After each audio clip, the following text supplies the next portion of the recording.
谢谢思颖啊，各位好朋友们，欢迎回来。接着我们市上有3个城市，然后有刚才了解我们台师大张德勇主任，有东京大学的穆耶鲁教授，要做6个城市的一个比较分析，综合的跟各位做报告啊。那首先第一场是来自英国威尔斯。斯旺西大学，他是资深规划处资深总监 Alyson Jenkins 他要报告的不是只有威尔斯的例子，是全英国的一个例子Let's welcome Mr. Jenkins.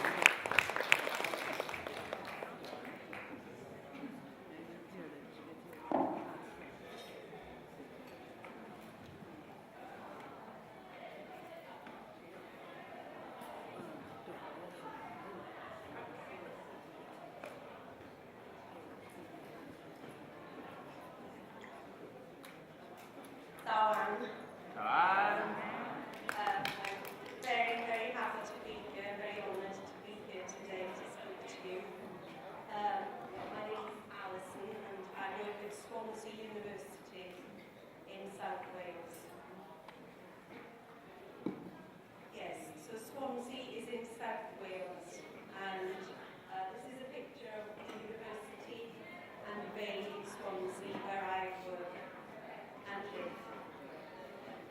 What I'm going to talk to you about now is I'm going to talk about Swansea Learning City, and I'm going to talk about the theme of our learning city, which is entrepreneurial learning, and then I'm going to look at what is my area of expertise and my experience is in sustainability education for sustainable development, and how entrepreneurial learning and education for sustainable development can be brought together.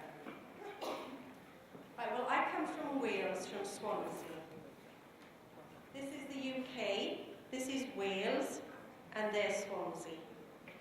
This is the Welsh flag, and we have a devolved government in Wales. And we also speak, some of us speak another language. I speak Welsh. There's about 250,000 of us in Wales that speak Welsh. Okay, this is Swansea Bay City region. The population, it's 667,000. It's the second city in Wales. Cardiff is the capital. It's quite a small city compared to a lot of the cities that we've heard spoken about today. It's got a lovely coastline and beaches and countryside. And a maritime quarter, and it was voted the friendliest city in Wales. People in Swansea are very friendly. It has a long industrial heritage. South Wales was known for its coal and its coal mining. But the last deep coal mine in Wales closed in 2008. It was the coal fields that made South Wales what it is today. We also, because of the coal, a lot of metals were brought to Wales to be smelted. So we have a history in metal smelting, and it was known as the copper kingdom of the world. Nearly all the world's copper was smelted in Swansea at one time. But of course, all of this is gone now. Just some facts about Swansea. Most of the companies, 94% of the companies in Swansea employ less than 10 people. So very small companies. And a lot of jobs are in low-paid jobs. The public sector has a high percentage of people work in the public sector. It has the lowest gross value added per head of the UK. So it's quite a poor region, it's quite a poor country. Youth unemployment is high. You see 19.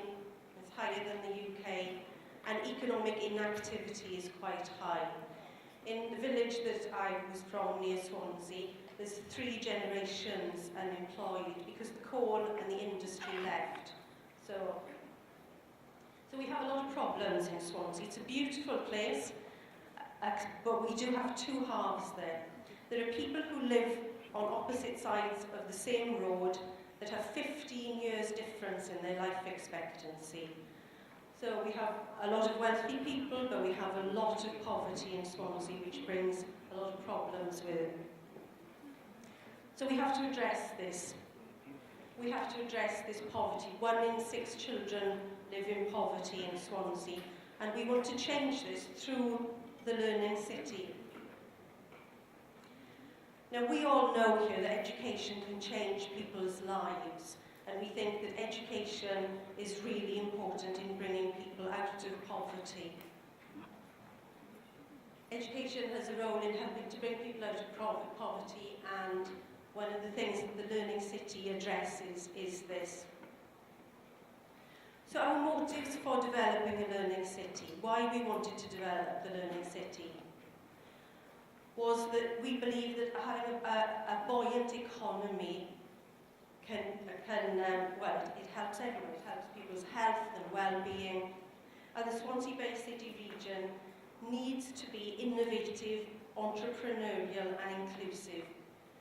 Because the industry went and it changed, we need something new in Swansea. We need people to innovate. And we've heard some fantastic examples yesterday from Taipei. I was very impressed with all the work that you're doing in Taipei, especially your green city. It's a lot of very good learning going on there. So we want people to be innovative in Swansea, to change what's going on. So we became a UNESCO pilot learning city. And there were 5 main stages in Swansea becoming a learning city. We first of all recognised the need to become a learning city. And then the second thing was we got the commitment from local leaders. So our local government were committed to the idea of becoming a learning city. We identified the key people in the city would be behind this. So the government, learning organisations, the university and colleges. And we formed these strategic partnerships then. We started to talk to people and make relationships and make partnerships. And we made the decision to go for it, to make the decision to become a learning city. So this is what what we did was we chose the theme. We chose a theme of entrepreneurial learning. So it's Swansea Entrepreneurial Learning City Region. Because our metropolitan area is small, we included the whole region in our Learning City initiative. So we have a partnership. We have a partnership which supports economic regeneration and supports the development of entrepreneurial skills. The Swansea Bay City region is an organisation that brings business together. So here we have the learning partnership, here we have a business partnership, and they develop an entrepreneurship ecosystem. And then we have the Learning City, which brings all the learning organisations that have entrepreneurial skills and attitudes through all their work. So we want the people of Swansea to be innovative and to learn skills to help them be innovative. So these three things go together, they work together. We have to have business working with learning and the learning partnerships working with the city. So these are the main elements of the Learning City. That lifelong learning, inclusivity, so that nobody is left out, so that we involve all institutions and people in this enterprise. That we work in partnership, and that entrepreneurship is the theme that we have chosen. But elements of this, the knowledge economy, are very important, and the university, Swansea University, is one of the most important hubs, the knowledge economy hub in Swansea. There's a huge new campus. It was £450 million campus, and we have co-located industry there. This is really important, that we work with industry, that we find out what skills industry want, and we work with them on developing the curriculum and students' experiences. And then we develop entrepreneurship and business growth support in the area with the skills, we call it a skills pipeline. So we have a regional learning partnership in South West Wales where the colleges, the universities and everybody who's involved in post-16 education come together. So voluntary organisations as well. A lot of our adult education is delivered through voluntary organisations. And they come together in a regional learning partnership to plan what we're going to do in the region so there's no duplication, to avoid duplicating efforts.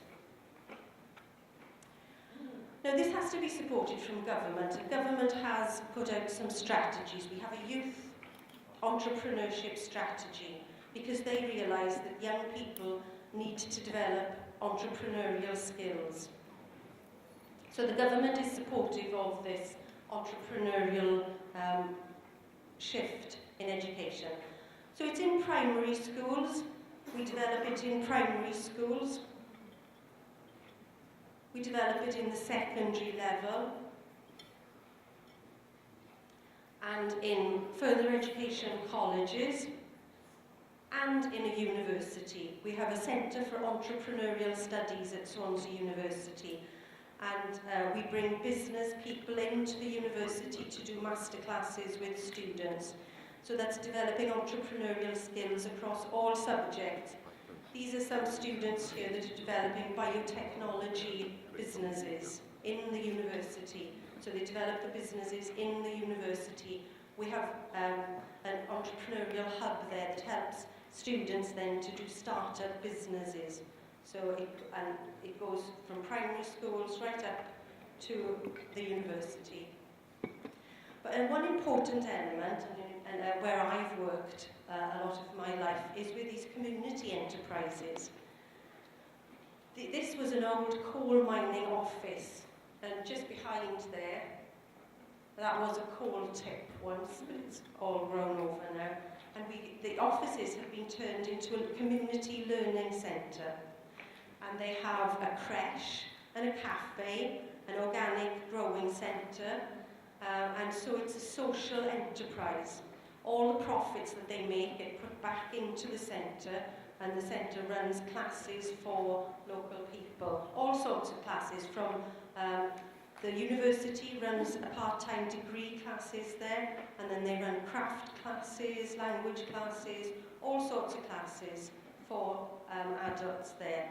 And then the businesses, their charity shop and cafe, profits go back in. So that's entrepreneurship working in the community for learning. But we mustn't think that the benefits of businesses always trickle down. Benefits of growth and innovation do not automatically trickle down. So that's why learning is important, that the learning comes up, that the wealth doesn't trickle down, that we build enterprises from the grassroots, from communities.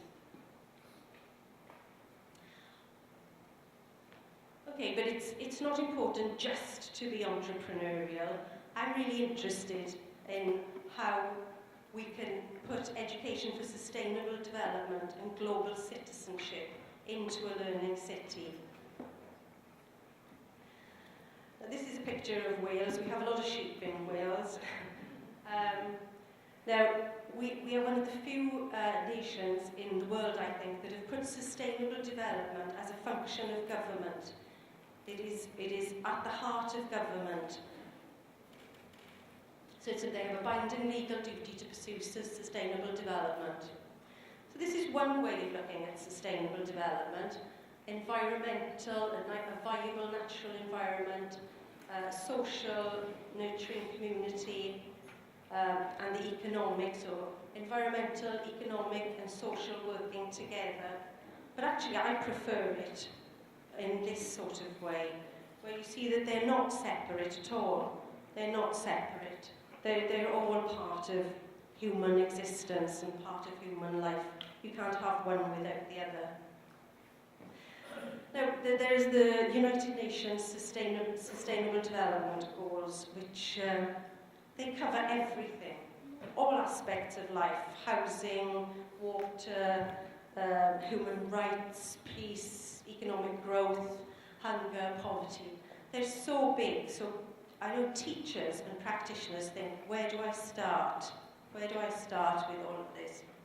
So you start with looking at the differences and the similarities. So the problems are always the same. Everywhere in the world, the problems will be poverty and inequality. So we look at what's happening on our doorsteps, our local development, as well as global development. And it's about human needs and our rights. So, and they're the same everywhere. We all need food and shelter and health and well-being. So it's the same across the whole world. We all want a good life. And it's the links between our resources and what people need, again, to have a good life. But why should we care about all of this? Well, we should care because we are so interdependent now. We all depend on one planet, on one resource base, one system, one ecosystem that supports our life. And we are very interdependent. And there's an academic, Honora O'Neill, her name is, and she calls it our shared vulnerability. Yes, so we're very interdependent now, and that is one reason to put sustainable development into all that we do. It's very challenging though, because in all aspects of our lives, from the food that we eat, to the energy that we consume, to everyday life in some parts, it's difficult. So we have to develop these skills. So the knowledge and skills that we need for sustainable development and global citizenship, well, there's a lot of skills, but this is a short list. This is a very short list here. And one of the things that I think is important is we develop multiple literacies. That doesn't mean reading and writing, but understanding the way to use media, that we are literate about ecology, that we are literate about politics, that we are politically literate, media literate, and also one of the things that I think we need to be literate about is we need to develop ways of communicating, and I know where I'm from, we need to develop a lot of emotional literacy as well, to be able to communicate better with each other. Critical thinking skills, so to question everything. Communication skills, to really listen to people and to be able to communicate well with each other. It's all about what we value in life, what we really think is important in human life. And to be flexible. A lot of speakers yesterday mentioned the importance of being flexible, that our careers in 10, 20 years' time will be very different to what they are now. We need to adapt to a changing world. And importantly, we need to be very creative and to think differently and to innovate and do things differently. So these are the knowledge and skills we need for education for sustainable development and global citizenship, I believe. And the knowledge and skills we need for adult learning, well, they're exactly the same. They're exactly the same skills. And the knowledge and skills we need for entrepreneurial learning, they're exactly the same as well.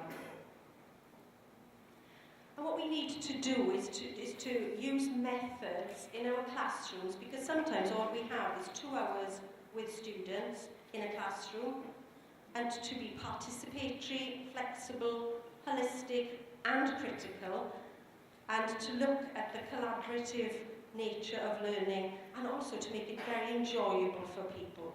If you enjoy, you learn more. I'm going to be very quick now of these next few slides. This is what I've been researching recently, is how to use dialogue in a classroom for sustainable development. Dialogue can help us to develop these skills, to listen, to speak, to develop empathy, which Peter spoke about yesterday, which is very important, to empathise with each other, develop emotional intelligence and our critical skills. It can help us reflect and think and test our logic, It helps us to clarify what we really do think, and also, again, to be creative and generate new ideas. As Paulo Freire said, if the structures don't permit dialogue, then the structures must be changed, because one of the most important things, and it's very difficult, it's very difficult, but to have a dialogue between individuals and between institutions and between countries is very important. And our learning environments have changed a lot. We don't always have small classes. We have big classes, but you can have dialogue online. We all have dialogue online with our friends on Facebook, and there's dialogue everywhere, but it's having the skills to be a productive and creative dialogue. I just want to end with this one statistic, that when students in the UK were asked if they wanted sustainable development in their university studies, 80% of them said they did. So young people think that sustainable development is important, and I think as a learning city that we will develop an eco-entrepreneurial culture, or we will work towards that, where entrepreneurs have sustainable development and the city becomes a city that takes sustainable development seriously. And that's the end, so say. Thank you very much, Ms. Jenkins. 这个是威尔斯史旺喜的一个个案研究哈。那一般英国包括北爱、英格兰、苏格兰、威尔斯，我们刚刚听到格拉斯哥，那刚刚也听到这个威尔斯的一个史旺喜，事实上是 two countries， 他们习惯讲 countries。史旺喜是威尔斯第2大城市，不过也超过23万人口。它是腾卫的一个河流的出海口，音译是斯希望，可是用英语 Swansea 很浪漫的名词，天鹅海 ，Swan 是天鹅，天鹅海 ，very beautiful name 啊。接下来我们有10分钟的口译，我们欢迎中正大学蔡秀美教授。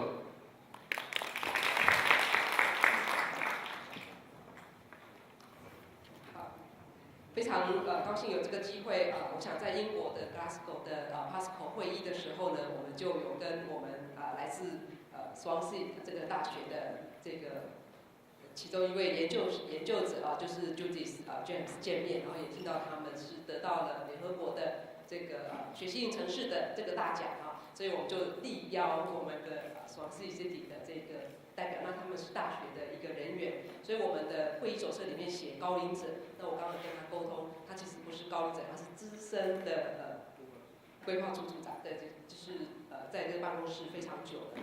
那刚刚的报告里面就看到说有两个大段，首先是为何 Swansea 这个城市得到了学习型城市的这个大奖，它的理由，它的重点。第二个部分是它的主要的一个，应该说它的工作的重点就在推永续教育这样的一个概念，尤其是在社区里面如何去创建这个创业的机会的这种为了永续而做的创业。好，那第一个部分呢，就是Swansea这个城市呢，在威尔斯的这个地方呢是66万的人口那他们都常常会讲叫做河谷，从湾区一直到河流的峡谷呢，这个中间的人口，它的行业都会绑在一起。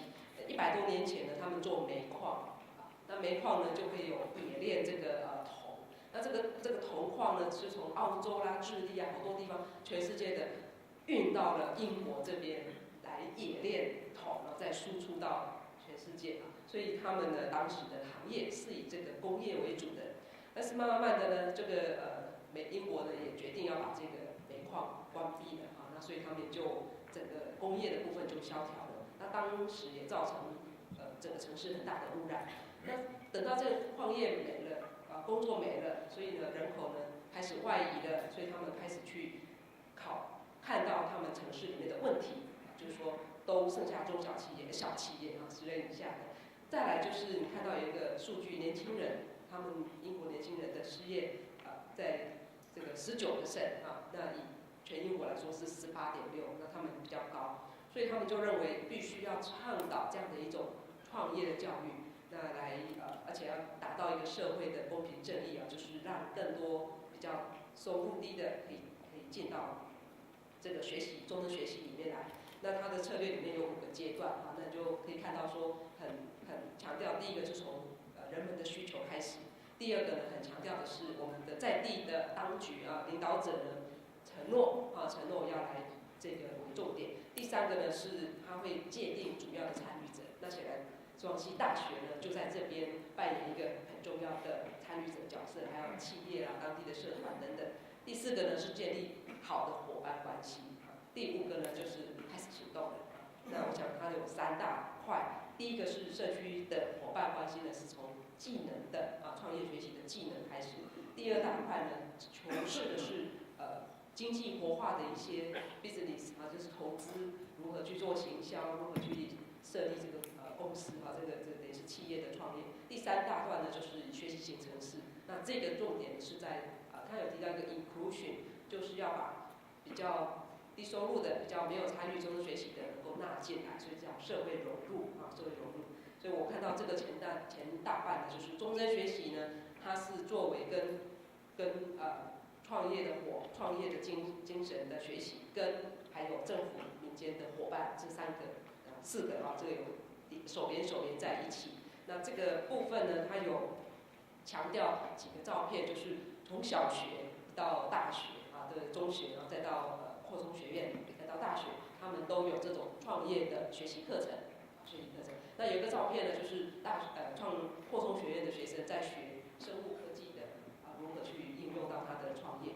第2个部分就是社区式的这种社会企业，所以他们看到有个办公室，这个办公室呢过去是煤矿公司的旧的办公室，关掉了以后，地区这个经济需要活化，所以他们就引介很多的商店，就当成是他们的社区商店，我们说的一个小的一个 shopping center， 就是一个卖东西的地方。那就看到有妇女呢在做手工艺，那他们也可以去卖。那农产品有机的农产品或在地的农产品，那还有很多的教室就是学习课程，在那边开设。所以其实我看到那个店的时候，我在想，我们台湾没有 7-Eleven 的地方，应该好好来创设这样子的一个社区商店那这是当时他们的成就呢，在这样的一个计划过程当中，2015年得到了 UNESCO 的一个认可那就是他们参与到这个学习型城市的指标，同时呢有很好的展现。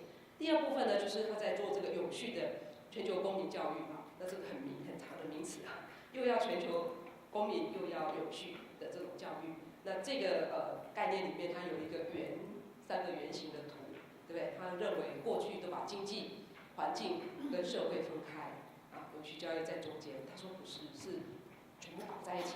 经济是很小的核心，但是你要兼顾到社会，那你要促进环境的永续，所以永续的环境是最大的。那为什么要这样做？他说联合国呢提出来的17项策略太大了，一般人会说我要怎么做，我不知道从何做起。但是呢，他说从每一个人根本的需求开始做起，所以他会秀出来非洲的那些，你看到那个小朋友的时候，你会觉得，对，我让他们吃饱，他有没有穿得软他住的房子好不好？所以这是人最基本的需求，有没有过得很幸福，有没有很好的生活环境？所以他说，那我们要为什么我们要在乎他们非洲或者是我们需要的大家为什么要在乎这个是永续的这个发展？他说我们的生态系是彼此相连，也就是今天在某一个国家就像我们关心北京的现在的冬天，或者我们空气的污染，对不对？那其实我们有些空气污染它是从别的地方飘过来，所以我们的生态系是互相依赖把大家绑在一起。好，最后一个重点，他就提到倡导了6种技能，他希望来促进这种永续的发展。第一个就是多元的智能，那他提到这个多元的 literacy 这个智能呢，就是你要懂一点媒体，懂一点政治，懂一点这个生态，而不是只有基本的写算而已这是第一个基本多元化的智能。第2个呢是批判思考懂得去质问，然后再来第3个是沟通技能，第4个呢是重视价值观态度，第5个呢要有弹性，第6个要有创意所以他是有提到有6项的技能。怎么做呢？教学法呢，他有提到2个很重要的字，一个叫做对话dialogue 对话，一个叫讨论。那在 dialogue 当中呢，他就看到那个教室里面呢开始变得圆圈圈，开始会有电脑，因为可以跟远方的人用 computer 用科技来沟通。那弗雷勒我们的成人教育的这个巴西的一个成人教育思想家他是过世了，但是他的著作非常有名。他说不允许对话的这样的一个社会结构呢，是需要被改变的。所以我觉得能够在这个他就是倡导说，在永续教育的发展过程当中，是一定要强调教学法是要以对话跟讨论为基础的。我想简单我就跟大家这个介绍到这边，谢谢。